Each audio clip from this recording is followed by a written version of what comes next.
Represent why I'm here, how I got here. So Community Energy is a solar development company, so we put together solar farm projects. I'm actually have 15 of these projects going on across the state right now. 2 of them are in construction, 1 in Dunn and 1 in Rose Hill. What I do is figure out the best markets to do these projects in. Generally North Carolina.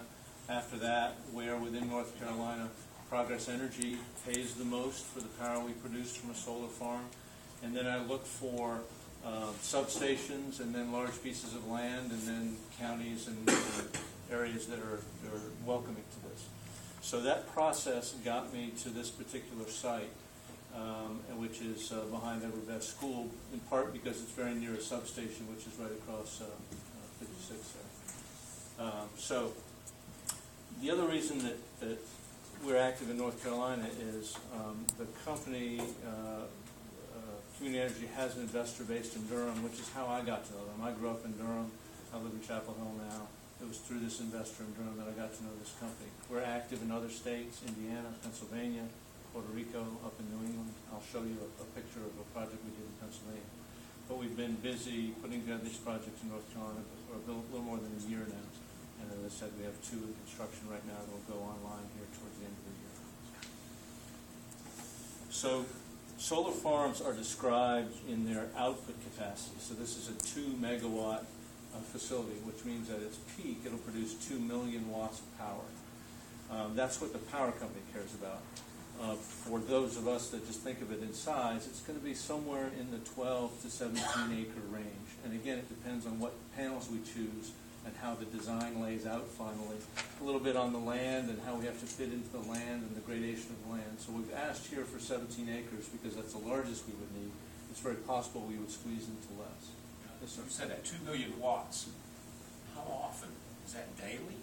That is its peak production. So on a sunny summer day, the most it'll produce is 2 million watts. In a 24-hour period or during? Well, watts is a momentary production. Right. A watt hour. So you buy electricity as a kilowatt hour. So this will produce 3,300,000 kilowatt hours a year. A year? Right. About what 350 households would use in a year, every year for 25 years or more. But the power company cares about what's the most juice you're going to give me at any one point. So that's why we describe it as a 2 megawatt facility. Right.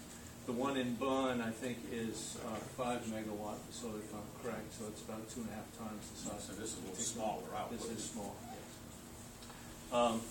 yes. The facility will operate for 25 years anyway, and the reason we feel confident in that is the panels we're using are what you call old technology. They've already been around for 25 years, so we know exactly what they'll do. Our investors don't invest in new technology, they invest in deploying old technology.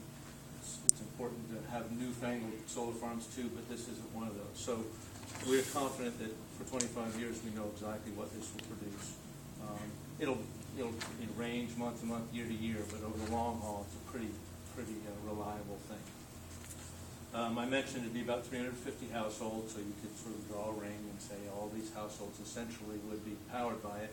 But the power just goes into the grid and is mixed in with all the regular power, and on days when it's not really needed, it'll go back into the substation and be redirected somewhere else. Progress Energy is in charge of figuring out all the switching and all the balancing so that the school and the neighbors' lights won't flicker and all that when clouds come and go. So there's equipment involved in that. And they've done enough of these at this point. Then they have to buy that. They're good. They have to buy that. In the state of North Carolina, I can't sell the power to a third party. So I can't build one of these next to Walmart and sell the power to Walmart. As much as they might like to buy it, I might like to sell it, the legislature doesn't allow it.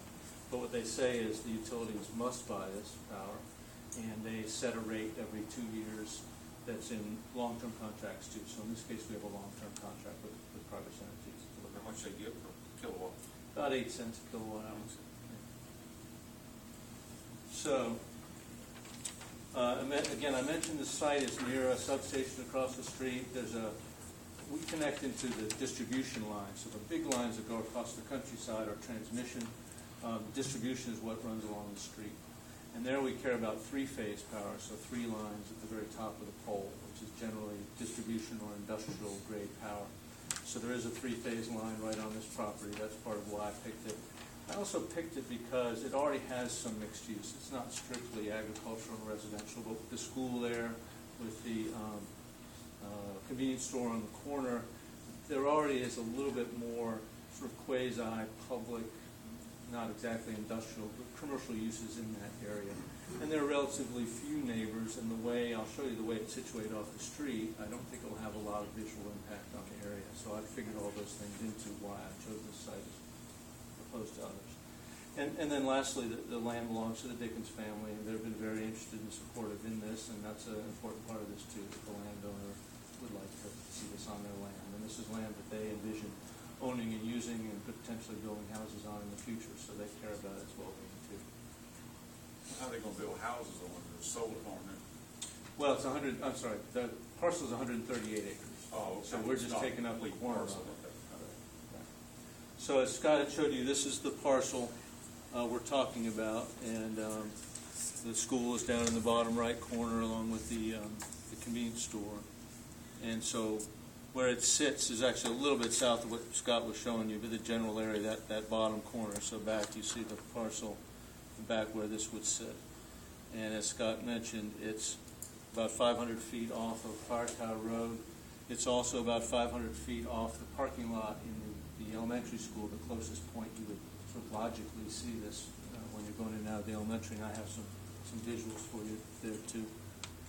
Surrounded by a fence for security, the panels lay out in the middle. There'd be access from Fire Tower Road to a gate. We put a knock